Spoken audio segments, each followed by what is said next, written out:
Ambassador Jake Morrison stood in the Grand Hall of the Galactic Council, watching as 3 alien species prepared to sign the most important treaty in human history. The massive chamber stretched upward like a cathedral, its walls made of some crystal that caught and reflected light in ways that hurt human eyes.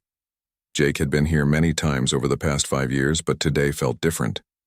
Today, humanity would finally join the galactic community as equals.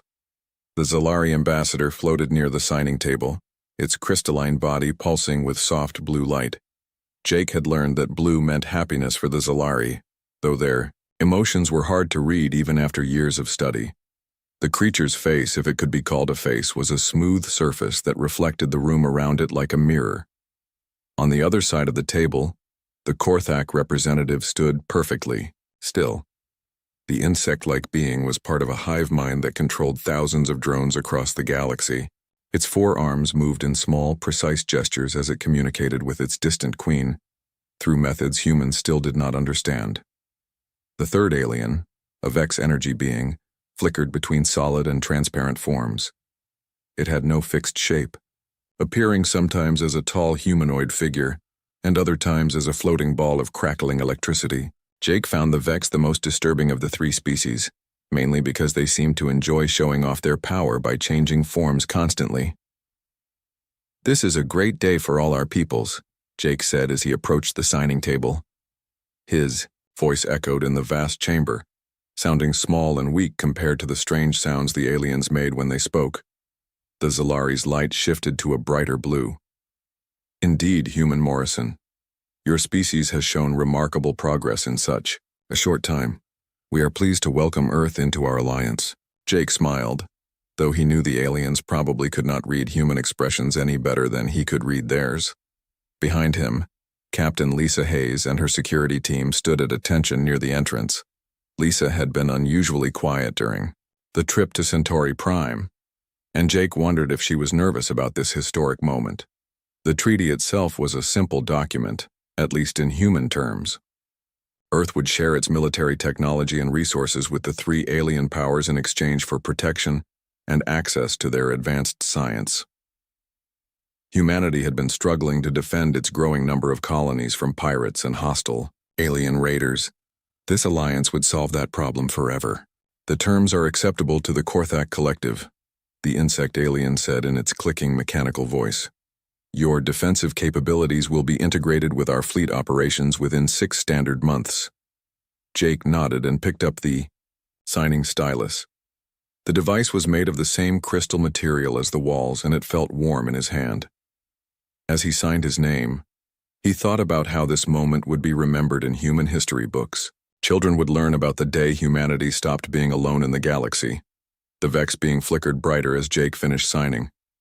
"The energy signatures are now aligned," it said in a voice that sounded like static electricity.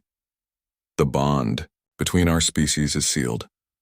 One by one, the alien representatives added their own signatures to the treaty. The Zalari pressed its hand against the crystal surface, leaving a glowing handprint.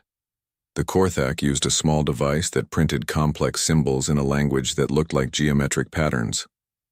The Vex simply touched the document, and its signature appeared in crackling letters of pure energy. "It is done," Jake said, raising the signed treaty above his head. The few human observers in the chamber applauded, their clapping echoing strangely in the alien architecture. But Captain Lisa Hayes was not clapping. She stood near the back of the chamber, her hand resting on her sidearm in a way that looked casual but was actually a ready position. Her eyes moved constantly, watching the aliens and their bodyguards. Something about their behavior patterns was bothering her, though she could not put her finger on what it was. During her years of security training, Lisa had studied every available piece of information about these 3 species.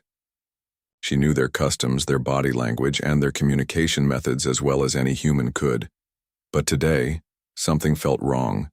The Zalari's light patterns were slightly off. Instead of the smooth, flowing changes that indicated genuine emotion, the blue glow flickered in sharp, controlled pulses. It reminded Lisa of someone trying too hard to appear happy when they were actually planning something unpleasant. The Korthak drone's movements were also strange. Normally, the hive-minded creatures moved with perfect efficiency, never making unnecessary gestures. But this one kept making small adjustments to its position, as if it was receiving conflicting instructions from its queen. Most disturbing was the Vex being's behavior. The energy creature usually maintained a consistent form during important ceremonies, but today it could not seem to settle on a single shape. The constant shifting made Lisa think of someone who was nervous or excited about something they were hiding. As the ceremony continued with speeches and formal presentations, Lisa noticed something else that made her uneasy. The alien security teams were positioned differently than usual. Instead of the protective formations they normally used, they had spread out around the chamber in what looked suspiciously like attack positions. She activated her communication device and sent a coded message to her team leader on the human ship in orbit. Pattern 7 was all she transmitted. It was a simple code that meant maintain alert status but take no action. If her suspicions were wrong, no harm would be done. If she was right, her people would be ready. Meanwhile, Jake Morrison continued his diplomatic duties, unaware of his security chief's concerns. He exchanged gifts with the alien ambassadors and posed for historical recordings that would be broadcast across human space. In his mind, this was the beginning of a golden age for humanity. Back on Earth, Admiral Ben Clark was already implementing the first phases of the new alliance. Human engineers were working alongside alien technicians to upgrade Earth's defense systems with advanced alien technology. The process was moving faster than anyone had expected, which Ben took as a sign of how eager their new allies were to begin cooperation. Ben's daughter, Dr. Amy Clark, was equally excited about the opportunities the alliance would bring. Her research team had been given access to alien agricultural technology that could revolutionize farming on human colony worlds. The aliens claimed their methods could triple crop yields while using half the water and fertilizer of traditional human farming.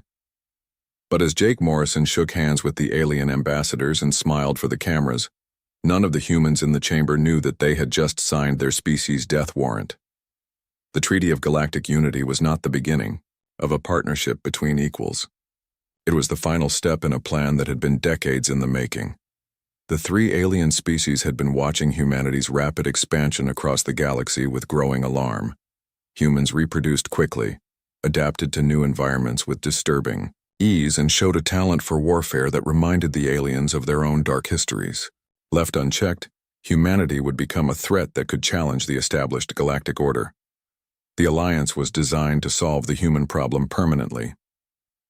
By gaining access to human military installations and colony worlds, the aliens would be able to strike quickly and completely when the time came.